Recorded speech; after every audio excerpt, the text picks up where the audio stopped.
Meta sends intimate Ray-Ban AI glasses footage to human workers in Kenya. There was a joint investigation by Swedish newspapers SvD and Göteborgs Posten. I butchered the heck out of that. Good job. Found that Meta sends user footage from its Ray-Ban AI glasses to data annotators at Sama, a subcontractor in Nairobi, Kenya. Over 30 workers were interviewed. Workers said they regularly see footage of users on the toilet, undressing, having very fun alone with one other person time, and exposing bank card details. One said, "We see everything from living rooms to naked bodies. They risk losing their jobs if they refuse to label said content." So they just gotta dive on in. What? There is a third person in the room with you and your really good roommate. Meta says that faces are automatically blurred before reaching workers. But So employees, Are they going to blur my strawberry? Just faces. But employees said the blurring frequently fails. Yeah. Former Meta staff in the U.S. confirmed that algorithms sometimes miss.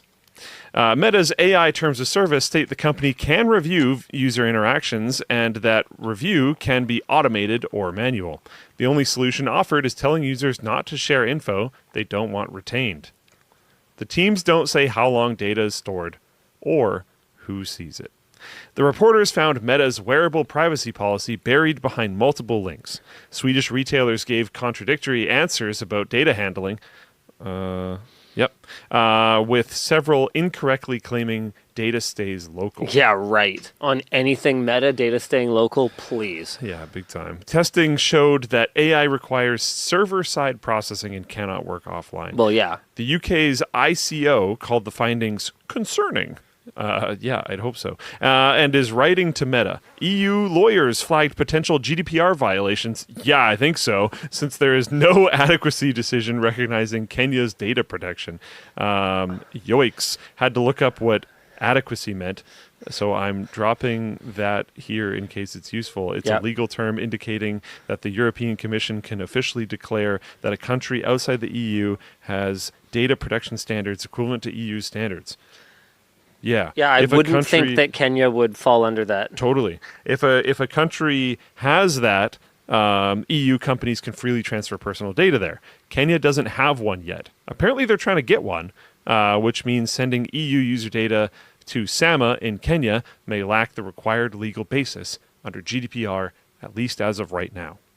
Meta is rolling out Name Tag, a facial recognition feature. They should have Dong Tag, a facial recognition feature for the glasses. An internal memo obtained by New York Times said Meta intentionally planned to launch the feature now during what they called a dynamic political environment when civil society groups would be distracted by other concerns. So between the data collection and facial recognition, this feels not great. The funniest part of this to me, there's lots of funny parts of this to me, not least of which would be Dong Tag.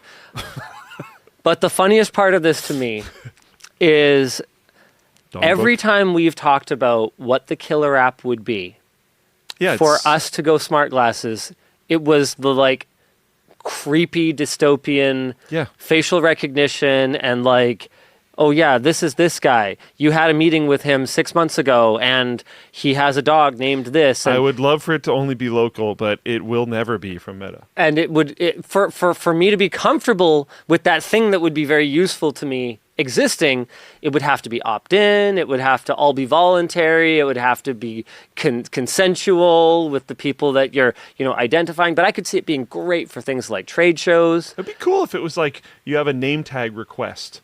And you could be like, yep, and then it shares your in a similar thing to the iPhone Touch. Yeah, like social media, but IRL. Yeah. And before it went crap, if it was actual social network. That would be actually really cool. That'd be very cool. Unfortunately, never going to work that way. Meta moved past being a social network and became an advertising monstrosity. An antisocial demon. Many years ago. Yeah. Many, many years ago. Our discussion question is privacy dead? The answer is yes. For sure. But there are things that you can do. Like not wearing Meta glasses? Yeah. and avoiding. I've even wanted to try them because, like, I think I've talked to you about this. Like, I felt kind of out of touch. Yeah. Because the new gadget hotness, I'm just not using it. Like, I'm not completely ignorant. Like, I used them a little bit on my trip to Cabo for Christmas. David and I used them when we shot the Costco PC. So we just had one pair of glasses, totally inconspicuous, right? Because we were just stealth filming. So we had one pair of glasses and we would like switch depending on who was on camera to share them. That's pretty funny. Yeah. So I've used them a little, and like honestly, I gotta say they do some pretty cool stuff. Yeah. But this is horrible. Yeah. But I mean, there is still stuff you can do. Like we were talking about earlier, you have Linux on one of your laptops that can help a lot of people, even outside of the either pirate hat wearers, tricorns, or people that are like, oh my god, I don't want the government seeing all my secret informations. Even people outside of those spheres are just getting a little tired of like videos of them going to the toilet being sent to Kenya. Okay, hear me out. Like, maybe I just want my data to be my freaking own, and they're just self-hosting. Hear me out. We all start wearing hijabs. I'm good. You can't steal my face. You can't steal my face if I don't show my face in public. I think you can have it at that point. Do you think so? Yeah.